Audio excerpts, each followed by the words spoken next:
Hello दोस्तों, एक बार फिर से बहुत बहुत स्वागत है आप सभी का हमारे चैनल पीबी एकेडमी पे। जैसा कि आपको पता है कि ज्योग्राफी क्लासेस जो है वो आज से स्टार्ट हो रही है, ऑलरेडी स्टार्ट हो चुकी है। एक बारी मैं सिलेबस के ऊपर एक पूरा डिस्कशन मैं बता चुका हूँ। अगर आपको जानना है कि इस साल का हमारा सिलेबस क्या है और किस तरीके से हमारी तैयारी रहेगी, किस तरीके से हम एग्ज़ाम को बीट करेंगे, तो आप आई बटन में जाके देख सकते हैं कि किस तरीके से मैंने आपको पूरी तरीके से पूरा सिलेबस आपको समझाया फर्स्ट टर्म का कि क्या क्या चीज़ें आएंगी और कैसे आएंगी। तो चलिए शुरू करते हैं सबसे पहले ज्योग्राफी की क्लास। ठीक है। आज का हमारा टॉपिक है ज्योग्राफी एज अ डिसिप्लिन, यानी भूगोल एक विषय के रूप में क्यों आया, क्या ज़रूरत थी इसकी एक विषय के रूप में आने की। ठीक है, पूरी की पूरी हम ज्योग्राफी समझेंगे, पूरा एक भूगोल समझेंगे कि किस तरीके से कैसी चीज़ें हैं सारी की सारी। ठीक है। और भी बहुत सारी चीज़ें हैं आपके पास जानने के लिए, जैसे कि एक बार मैं ओवरव्यू कर देता हूँ चैप्टर के बारे में। हम क्या करेंगे, जैसे इंपॉर्टेंस देखेंगे हम ज्योग्राफी की कि इंपॉर्टेंस क्यों है। एक्चुअली ज्योग्राफी हमारा दो पार्ट में बटा हुआ है, अर्थ और ह्यूमन। पहले सिर्फ अर्थ पे ज्योग्राफी हुआ करती थी, यानी ज्योग्राफी का मतलब सिर्फ अर्थ से रिलेटेड हुआ करता था। लेकिन जैसे ही लोगों को पता चला, यानी ज्योग्राफर्स को पता चला कि जो ज्योग्राफी है वो सिर्फ अर्थ पे नहीं, ह्यूमंस के बदौलत भी है, इसलिए अर्थ के साथ साथ ज्योग्राफी में ह्यूमन ज्योग्राफी भी आने लग गई। ठीक है। और भी स्टडीज़ के बारे में जानेंगे और थोड़े एडवांस लेवल पे भी चलेंगे कि ज्योग्राफी एज अ सब्जेक्ट क्यों आया। तो सबसे पहले हम बात करते हैं डेफिनेशन की, यानी ज्योग्राफी क्या है। ठीक है। ज्योग्राफी का जो ओरिजिन है वो किससे हुआ है? ज्योग्राफी का जो ओरिजिन है वो किससे हुआ है? ग्रीक रूट से। ग्रीक रूट यानी ग्रीक लैंग्वेज से जो है ज्योग्राफी का ओरिजिन हुआ है। दो वर्ड से बन के मिला है। ठीक है, ग्रीक के दो वर्ड से, जियो और ग्राफोस। जहाँ पे जियो का मतलब होता है ज्योग्राफी में अर्थ, ग्रीक में सॉरी अर्थ, और ठीक है, और ग्राफोस का मतलब होता है डिस्क्रिप्शन। डिस्क्रिप्शन कह सकते हो या फिर स्टडी कह सकते हो, जो भी आपको अच्छा लगे, या वर्णन कह सकते हो हिंदी में। ठीक है। इन दो वर्ड से मिलके हमारा पूरा पूरा का पूरा क्या बना हुआ है? ज्योग्राफी। हमारा ज्योग्राफी किससे बना है? दो वर्ड्स को मिला के। ठीक है। जियो का मतलब होता है यहाँ पे अर्थ, और ग्राफोस का मतलब होता है यानी डिस्क्रिप्शन, यानी वैसा ऐसा एक सब्जेक्ट जिसमें हम किसके बारे में पढ़ेंगे? जियो यानी अर्थ के बारे में पढ़ेंगे, अर्थ के डिस्क्रिप्शन के बारे में, अर्थ के इंटरनल पार्ट्स के बारे में, अर्थ के एक्सटर्नल पार्ट्स के बारे में, अर्थ के बाहर क्या होता है और अर्थ के अंदर क्या होता है। जहाँ पर हमारे को इन सारी चीज़ों की जानकारी मिले, जहाँ पे हमारे को ये सारी चीज़ें जानने को मिले, सीखने को मिले, उन सब को हम क्या कहते हैं? ज्योग्राफी। उस सब्जेक्ट को हम क्या कहते हैं? ज्योग्राफी कह सकते हैं। ठीक है। आई होप आपको बहुत अच्छे से समझ आ गई ज्योग्राफी क्या कहते हैं। ठीक है, जहाँ पे हम क्या करेंगे, अर्थ और ह्यूमंस के डिस्क्रिप्शन करेंगे, यानी ह्यूमंस जो है वो भी एक अर्थ का पार्ट है, अर्थ के ऊपर ही रहते हैं, अर्थ के ऊपर ही हम सब हैं। ठीक है। इसमें मल्टी डायमेंशन नेचर की बात करेंगे। ठीक है। और नेचुरल और सोशल साइंसेस की, मतलब ज्योग्राफी से आप अभी आगे जानोगे कि ज्योग्राफी से रिलेटेड ना बहुत सारे सब्जेक्ट्स हैं जो ज्योग्राफी के अंदर आते हैं। तो आगे चलते हैं इसी में। जैसे ज्योग्राफी को एक यूनिक पर्सपेक्टिव की जरूरत क्या पड़ी, यानी एक अनोखा परिप्रेक्ष्य क्यों बनाई है ज्योग्राफी? अगर देखें तो जो इसका स्टडी है, जो इसका स्टडी का वेरिएशन है, वो किसके ऊपर है? अर्थ सरफेस के ऊपर है ना। जैसे ये अर्थ का सरफेस है, ये वाला, इसके अंदर क्या क्या चीज़ें चल रही हैं, ये हमारे को किस में पढ़ने को मिलेगा? ज्योग्राफी में। ठीक है। इसके बाहर क्या क्या चीज़ें चल रही हैं, ये सारी चीज़ें हम कैसे जानेंगे? ज्योग्राफी के थ्रू। अभी आप जानेंगे कि ज्योग्राफी एक सब्जेक्ट में अपने आप में एक बहुत बड़ा सब्जेक्ट है, बहुत सारी चीज़ें हैं। ठीक है। जैसे इसका कैजुअल रिलेशनशिप किसके साथ होता है? फिनोमेना के साथ। जैसे क्लाइमेट के बारे में आपको, एग्रीकल्चर के बारे में, ठीक है, नेचर के बारे में, सॉइल्स वगैरह के बारे में आपको कहाँ पढ़ने को मिलेगा? इसी ज्योग्राफी के अंदर मिलेगा। ठीक है।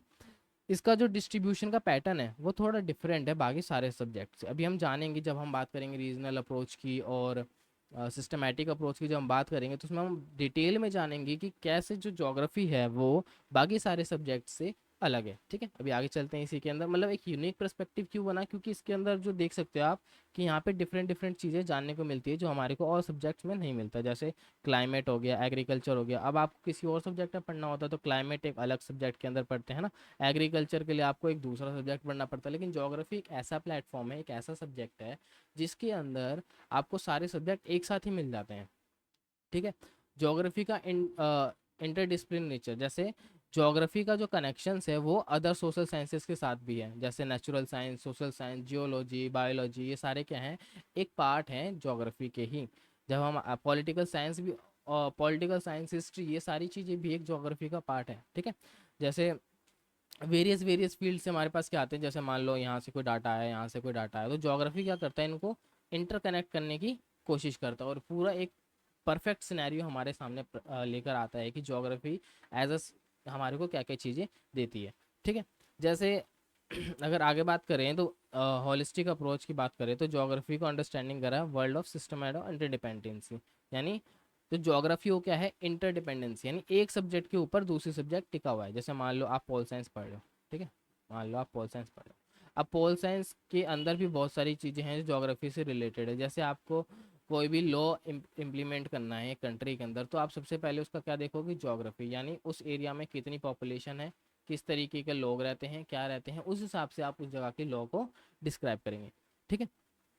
तो सिस्टमैटिक और रीजनल अप्रोच, हमारे पास जो ज्योग्राफी है ना उसमें दो ये मेन अप्रोच रहते हैं, एक रहता है हमारे पास सिस्टमैटिक अप्रोच और दूसरा हमारे पास रहता है रीजनल अप्रोच। सिस्टमैटिक अप्रोच की बात करें तो सिस्टमैटिक अप्रोच जो होता है हमारा, किस पे बात करता है, वर्ल्ड लेवल फिनोमेना पे, किस पे बात करता है, वर्ल्ड लेवल फिनोमेना पे और उसके पैटर्न्स पे, यानी ये विश्व स्तर की घटनाओं की बात करता है, ठीक है। इसके ब्रांचेस की बात करें तो फिजिकल ज्योग्राफी हो गया, ह्यूमन ज्योग्राफी हो गए, बायो ज्योग्राफी हो गया, जैसे मैंने आपको बताया बायोलॉजी रहा, बायो ज्योग्राफी भी एक क्या है, इसके अंदर सब्जेक्ट है। रीजनल ज्योग्राफी की बात करूँ तो इसको हम एज अ सब्जेक्ट नहीं, जैसे यहाँ पर हम एज अ सब्जेक्ट पढ़ रहे हैं ना ज्योग्राफी को, यहाँ पर हम एज अ सब्जेक्ट नहीं पढ़ेंगे, एज अ रीजन की तरह पढ़ेंगे, यानी क्षेत्र के हिसाब से, जहाँ पर हम क्षेत्रों के हिसाब से चीज़ों को बांटेंगे, जैसे unity in diversity with in different areas, है ना। जैसे विविधता में एकता पर ध्यान देते हुए अलग अलग सब्जेक्ट्स को लेकर अलग अलग तरीके से हम पढ़ेंगे इसके अंदर, ठीक है। अगर मैं प्रॉपर सिस्टमैटिक अप्रोच की बात करूँ, प्रॉपर एक सिस्टमैटिक अप्रोच की, सिर्फ सिस्टमैटिक अप्रोच की ही बात करूँ तो सिस्टमैटिक अप्रोच हमारे को किसने दिया है, अलेक्जेंडर वॉन हम्बोल्ट ने। ये कौन थे, एक जर्मन जोग्राफर थे, इन्होंने हमारे को क्या दिया, सिस्टमैटिक अप्रोच हमारे को दिया कि इस तरीके से आप क्या है ज्योग्राफी को देख सकते हैं। लेकिन जैसे इन्होंने बांटा ज्योग्राफी को चार पार्ट में, physical geography, principle philosophy, method and techniques और ह्यूमन, इन्होंने ज्योग्राफी को क्या करा, चार पार्ट्स में बांट दिया, ठीक है। चार पार्ट्स में मैं फिजिकल ज्योग्राफी को और ह्यूमन ज्योग्राफी को बाद में आपको बताता हूँ, मतलब बताऊंगा भी लेकिन बाद में बताता हूँ। इसके अंदर मैं प्रिंसिपल फिलोसफी की बात करूँ, मेथड एंड टेक्निक्स की बात करूँ तो छोटे छोटे ब्रांचेस है। जैसे अगर कोई थॉट से रिलेटेड आपको कुछ चीज़ें स्टडी करनी है तो इसके अंदर आप बात जा सकते हैं, सिर्फ थ्योरी थ्योरी से रिलेटेड, तो इसके अंदर ज्योग्राफिकल के थॉट्स मिलेंगे, जो जो उन्होंने बोला, जो भी ज्योग्राफर्स ने स्टेटमेंट दी है ज्योग्राफी के रिलेटेड, वो सारी चीज़ें आपको किसके अंदर मिलेगी, ज्योग्राफिकल थॉट्स के अंदर। और वहीं ह्यूमन इकोलॉजी दूसरा सब्जेक्ट है, जहाँ पे लैंड एंड ह्यूमन का इंटरेक्शन आपको मिलेगा, किस तरीके से दोनों एक दूसरे पे इंटरडिपेंडेंसी है, ये सारी चीज़ें आपको इसके अंदर ह्यूमन इकोलॉजी के अंदर आपको मिलेगी।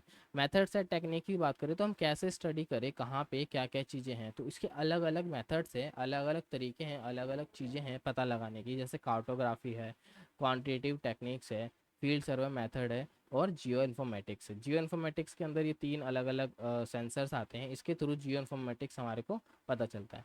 तो कार्टोग्राफी से हमें पता चलता है क्या क्या चीज़ें, फील्ड सर्वे मेथड से, इससे इन सारी चीज़ें हमारे को क्या मदद करती है, सारी चीज़ें मेनली हमारे को क्या मदद करती है, एज ए डाटा कलेक्ट करने में। जो भी हमारे को डाटा मिलता है ना, जिसके थ्रू हम ज्योग्राफी पढ़ेंगे, वो सारा डाटा इन चारों के थ्रू हमारे को मदद मिलती है, इन चारों के थ्रू ही हमारे को रीजंस पता चलते हैं कैसे कैसे ज्योग्राफी डिपेंड है, कैसे नहीं है। अब मैं फिजिकल और ह्यूमन की बात करूँ तो फिजिकल ज्योग्राफी में यहाँ पर बायो ज्योग्राफी का इंटरफेस है, यानी ये समझ लीजिए कि बायो ज्योग्राफी जो है ना वो फिजिकल ज्योग्राफी और ह्यूमन ज्योग्राफी दोनों में इनबिल्ट है, ऑलरेडी बिल्ड होके आते हैं अंदर ही, इनके अंदर ही सारे चीज़ें हैं।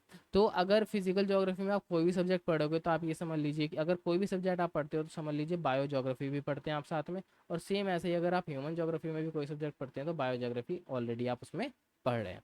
जैसे अगर फिजिकल ज्योग्राफी की बात करूँ तो क्लाइमेटोलॉजी, हाइड्रोलॉजी, सॉइल ज्योग्राफी और जियोमॉर्फोलॉजी, ये क्या है, मेन चार चार मेन फिजिकल ज्योग्राफी के ब्रांचेस है। जैसे क्लाइमेटोलॉजी में क्लाइमेट के बारे में पढ़ेंगे, हाइड्रोलॉजी में हम वाटर, ड्रेन, रिवर्स, इन सब के बारे में, सॉइल ज्योग्राफी में हम सॉइल के बारे में पढ़ेंगे, और जियोमॉर्फोलॉजी के अंदर हम पढ़ेंगे कैसे कैसे लैंड फॉर्म्स होते हैं, कैसी सारी चीज़ें होती हैं, इन सब के बारे में हम पढ़ेंगे जियोमॉर्फोलॉजी में। सेम अगर मैं ह्यूमन ज्योग्राफी की बात करूँ तो इसके अंदर हम पढ़ेंगे सोशल और कल्चरल लाइफ के बारे में, अलग अलग जगह पे अलग अलग सोशल लाइफ होती है, अलग अलग जगह पे अलग अलग कल्चरल चीज़ें होती है, ठीक है। सेम यहाँ पे मैं बात करूँ पॉपुलेशन एंड सेटलमेंट की, यहाँ पे हम पॉपुलेशन और सेटलमेंट की बात करते हैं, किस तरीके के लोग कहाँ बसते हैं। इकोनॉमिक भी देखिए, इकोनॉमिक सब्जेक्ट भी इसी के अंदर आता है, इकोनॉमिक की बात करेंगे हम, हिस्टोरिकल प्लेस की बात करेंगे, यानी हिस्टोरिकल में पहले कहाँ ऐसे लोग रहते थे, क्यों रहते थे, कहाँ रहते थे, कैसे रहते थे। फिर पॉलिटिकल की बात करेंगे कि कैसे कैसे पॉलिटिकल चेंज होता गया वहाँ, उसी अकॉर्डिंग जो है लोगों का रहना, जानवरों का रहना, घर, रोडे, सड़कें, इन सारी चीज़ों का पूरा पॉलिटिकल इम्पैक्ट पड़ता है। पॉपुलेशन सेटलमेंट की अगर मैं बात करूँ तो इसके अंदर आते हैं हमारे दो, रूरल और अर्बन। रूरल और अर्बन। रूरल जैसे आप सब जानते हो, रूरल का मतलब है ग्रामीण एरिया, और अर्बन का मतलब है शहरी एरिया। ठीक है, इसके अंदर ही दो चीज़ें आती हैं अगर पॉपुलेशन। और इकोनॉमिक्स के अंदर हमारे पास है agriculture, industrial, tourism, trade and transport, infrastructure और सर्विसेज। मेनली हम प्राइमरी, सेकेंडरी, टर्सरी के अकॉर्डिंग हम क्या करते हैं, इकोनॉमिक को ज्योग्राफी के अंदर बांट के पढ़ते हैं। ठीक है, अब मैं बायो ज्योग्राफी की बात करता हूँ, जो हमारे को ह्यूमन ज्योग्राफी में भी पढ़ने को मिलता है और जो हमारे को फिजिकल ज्योग्राफी में मिलता है। तो इसके अंदर सबसे पहले हमारा आता है इकोलॉजी। इकोलॉजी जहाँ पर हम प्लांट्स इकोसिस्टम के बारे में जानेंगे कि कैसे लिथोस्फीयर, हाइड्रोस्फीयर, ये सारी चीज़ें एक साथ इंटरडिपेंडेंस हैं, कैसे ये सारी चीज़ें एक साथ प्रॉपर तरीके से चैनल पे चल पा रही है। फिर हम प्लांट ज्योग्राफी की बात करेंगे, कैसे डिफरेंट डिफरेंट टाइप्स के प्लांट्स होते हैं ना, डिफरेंट डिफरेंट टाइप्स के प्लांट्स होते हैं, इन सब के बारे में बात करेंगे। जूलॉजी के अंदर हम किसके, जू ज्योग्राफी के अंदर हम किसकी बात करेंगे, एनिमल्स की। डिफरेंट डिफरेंट प्लेस पे डिफरेंट डिफरेंट एनिमल्स पाए जाते हैं, इसकी बात हम करेंगे इसके अंदर। और इन्वायरमेंटल ज्योग्राफी के अंदर हम बात करेंगे इन्वायरमेंट की।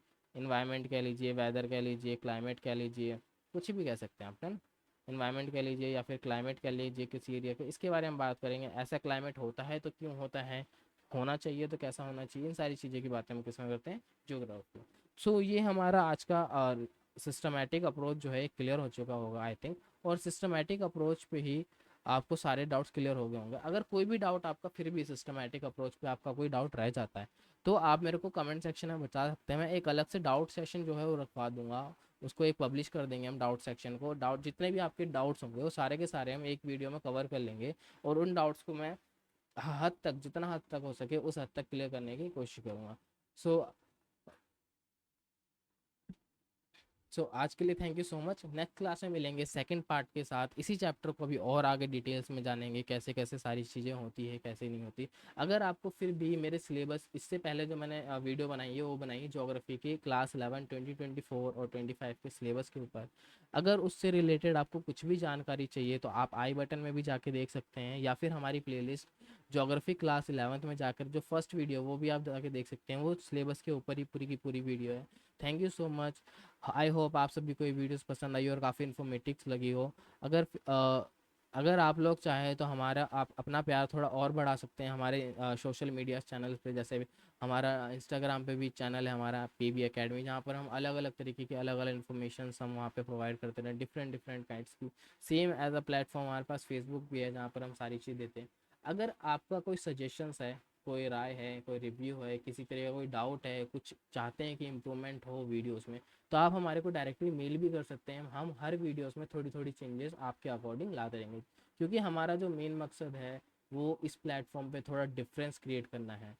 हमारा मोटो ही है मेक अ डिफरेंस, मतलब आप तक जो भी इन्फॉर्मेशन पहुँचे, जो भी नॉलेज पहुँचे वो एकदम करेक्ट, एक्यूरेट हो, और आपको इतने बढ़िया तरीके से समझ आए कि एक बार में ही सारी चीज़ें क्लियर हो जाए। तो अभी के लिए थैंक यू सो मच, मिलते हैं नेक्स्ट वीडियो में। Bye bye.